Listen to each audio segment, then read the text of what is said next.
കഥയ്ക്കും ജീവിതത്തിനുമിടയിൽ അത്ര സുതാര്യമല്ലാത്തൊരു മാളത്തിലാണ് കെ.എസ്. രതീഷ് ഒളിച്ചിരിക്കുന്നത്.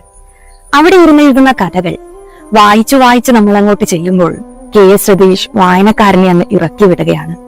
പിന്നീട് ആ കഥയ്ക്കും കഥാപാത്രത്തിനും എന്ത് സംഭവിച്ചു എന്ന് ആലോചിച്ച് നട്ടം തിരിയേണ്ടത് വായനക്കാരന്റെ മാത്രം ഉത്തരവാദിത്തമാണ്.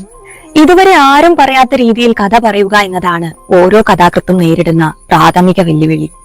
പുതിയ ഭാഷ, പുതുക്കിയ പ്രമേയം, പുതുപുത്തൻ ശൈലി എന്നിവയില്ലെങ്കിൽ ഇന്നത്തെ കാലത്ത് തീർച്ചയായും കഥകൾ പരാജയപ്പെടുക തന്നെ ചെയ്യും. സമൂഹത്തിലെ വിവിധ കോണുകളിലെ ജീവിതങ്ങളെയാണ് കെ.എസ്. രതീഷ് തന്റെ കഥയ്ക്ക് പ്രമേയമാക്കിയിട്ടുള്ളത്.